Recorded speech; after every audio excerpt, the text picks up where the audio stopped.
Olá, sejam bem-vindos. Eu sou o professor Diego Salles e essa é a segunda parte da nossa aula sobre pesquisa científica. Na aula anterior, nós falamos das duas primeiras etapas da pesquisa científica e nessa nós iniciaremos a partir da terceira etapa, que é a criação das hipóteses. Então, na verdade, o que é uma hipótese? Ela é uma suposição ou possível resposta ao problema formulado, que pode ser confirmada ou negada. É importante a gente destacar que ela pode ser confirmada ou negada, que lá no final do trabalho eu posso simplesmente ver que todas as hipóteses que eu construí, que eu criei, foram negadas, ou todas foram confirmadas, ou uma foi negada e outras foram confirmadas, tá? E isso pode acontecer, então cabe a gente destacar aqui nesse ponto da apresentação.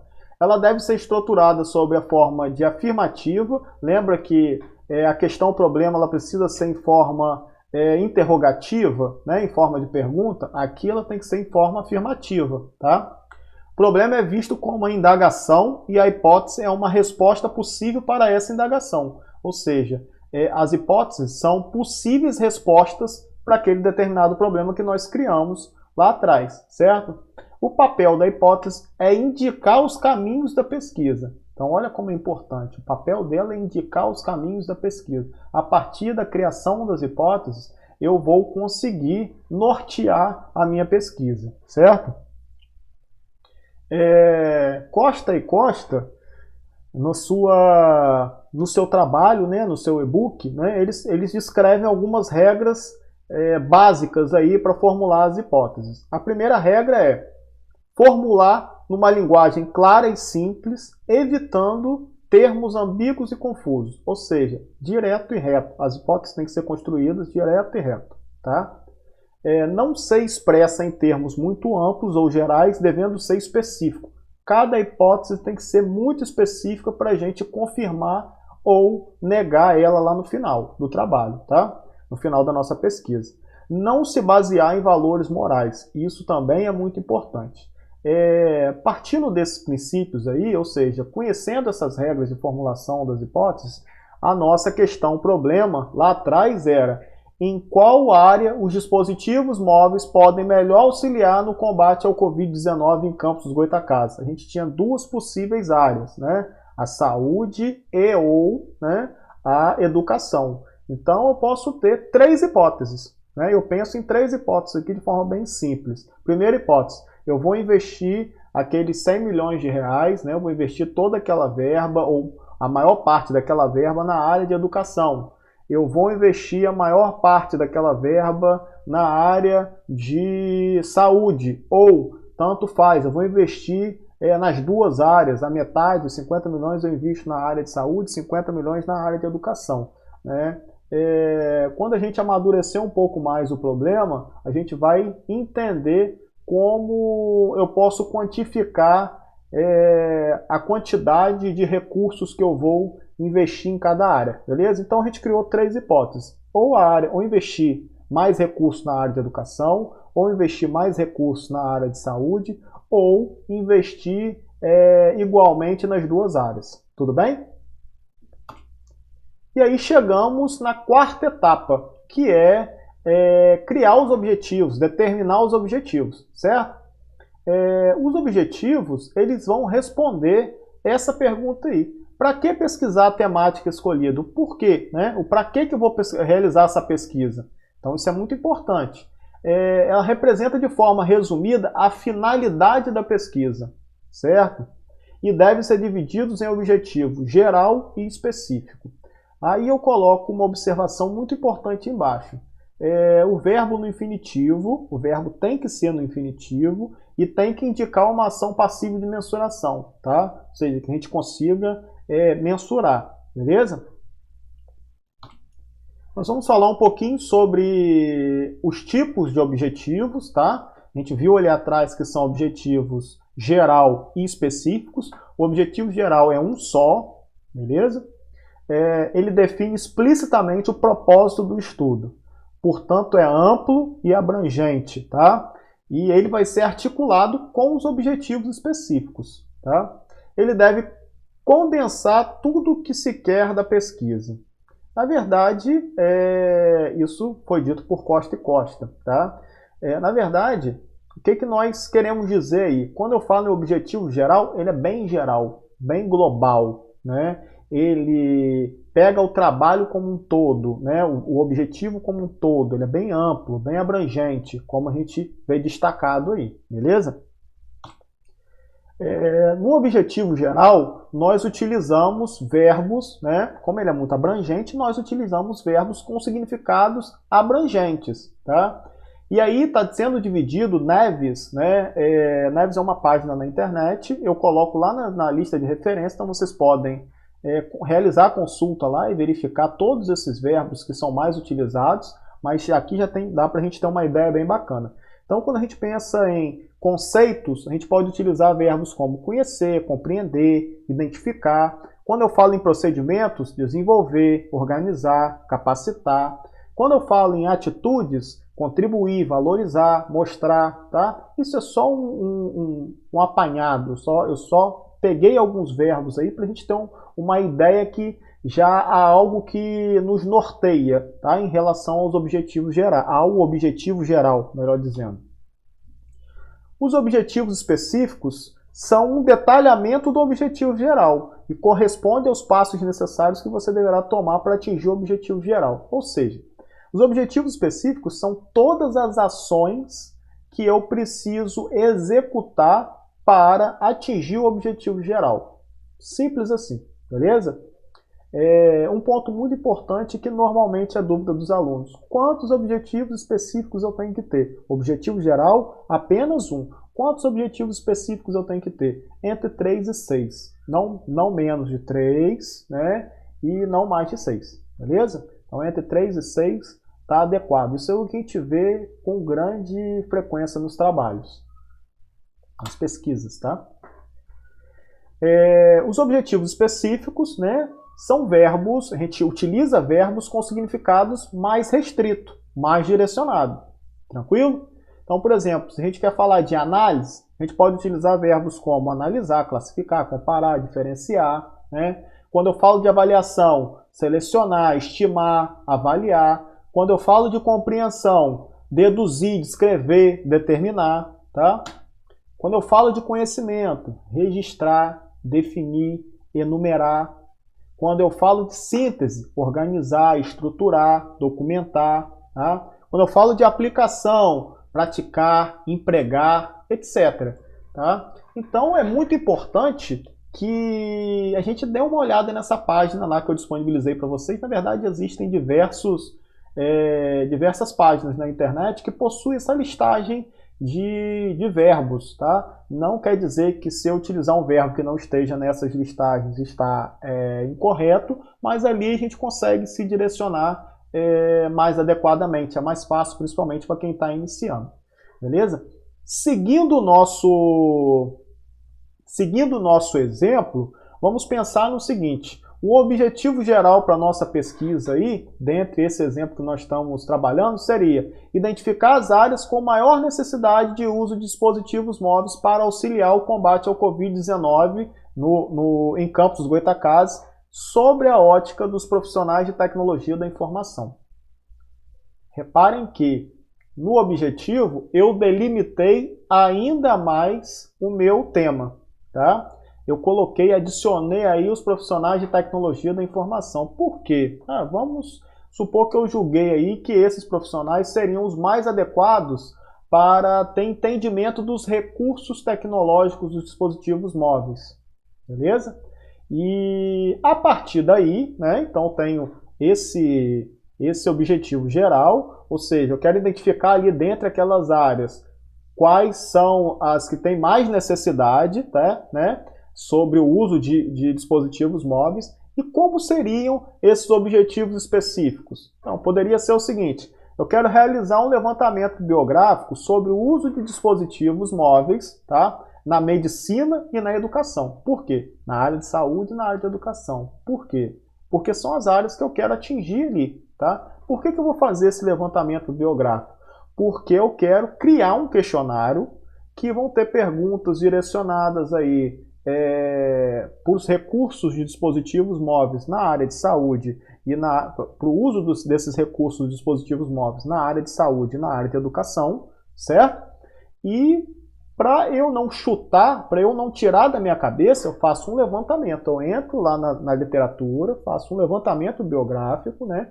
Verifico o que tem ali, os trabalhos que tem sobre aquilo ali, e simplesmente, a partir daquela coletagem de dados ali, daquela mesclagem ali, eu consigo definir algumas coisas. Ó, esse recurso serve para isso, esse recurso serve para isso, tá?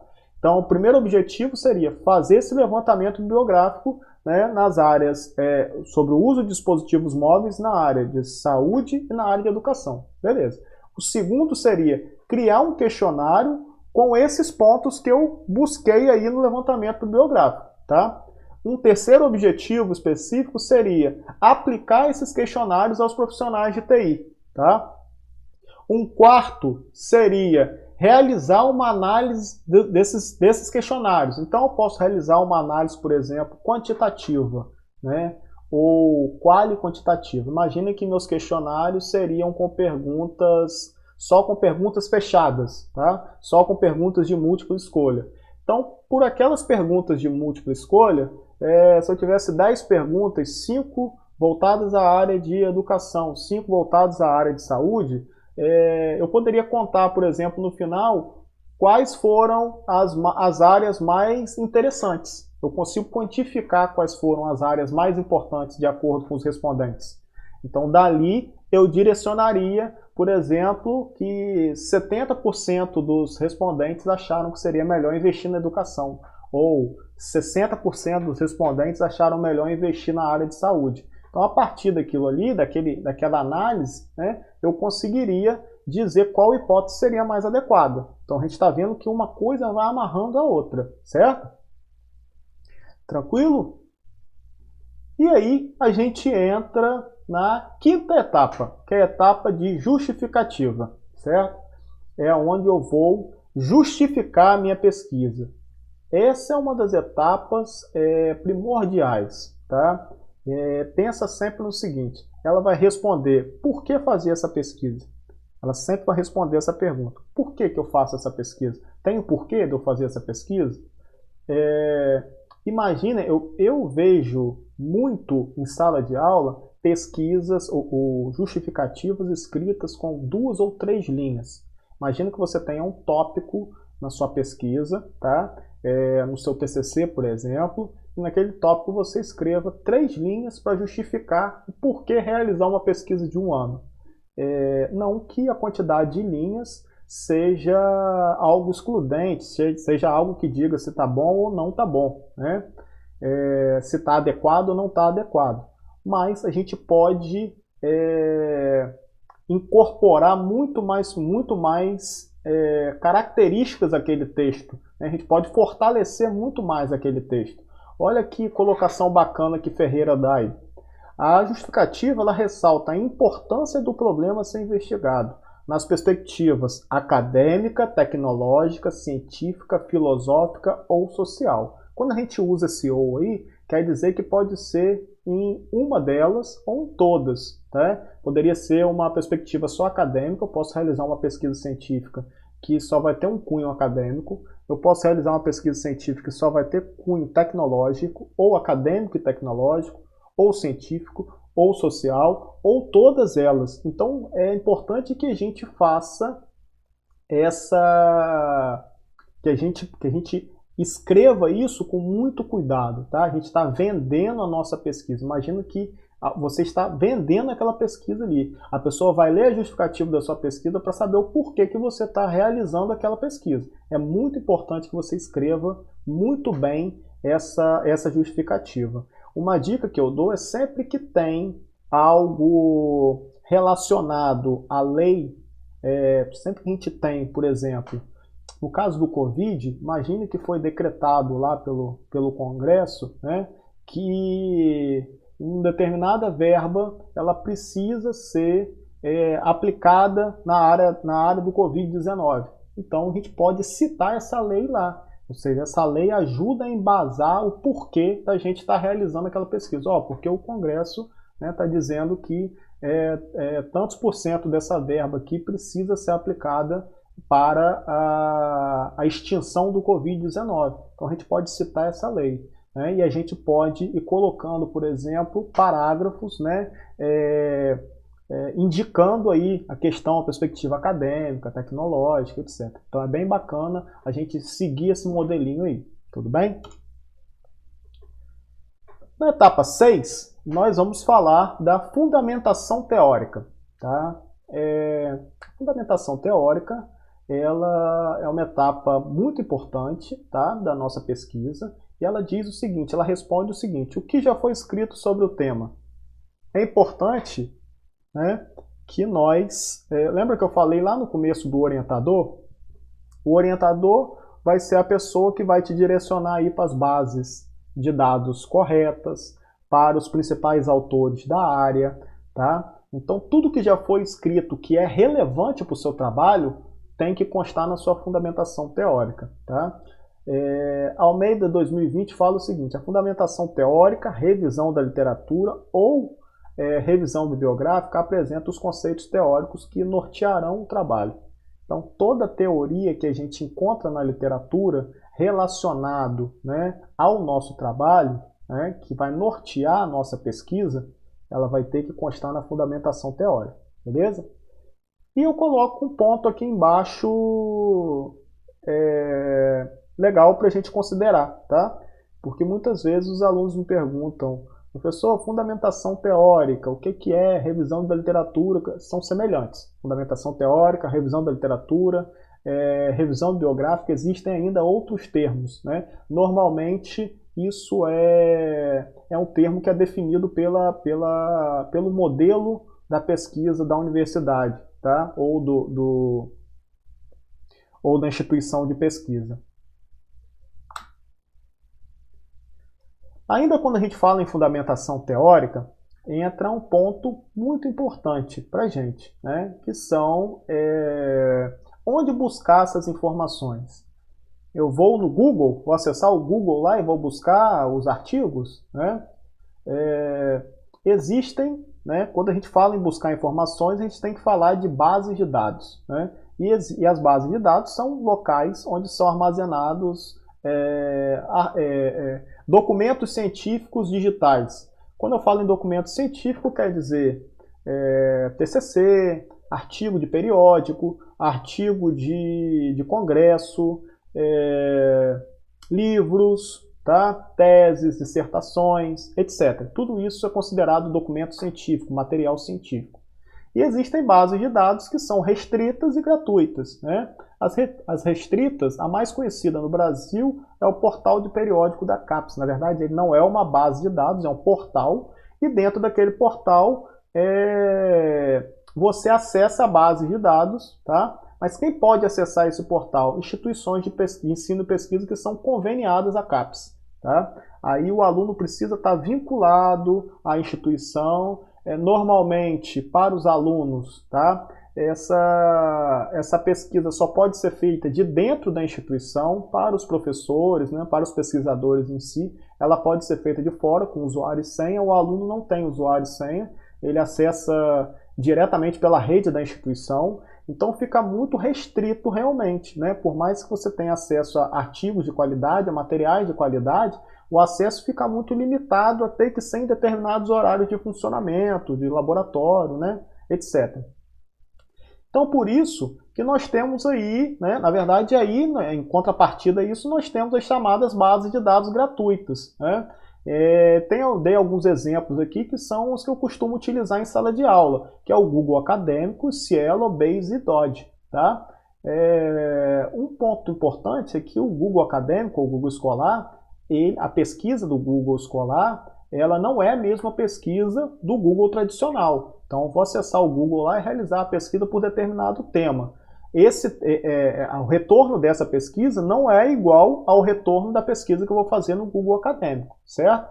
Então, no Google Acadêmico, ele vai me retornar aí livros, tá?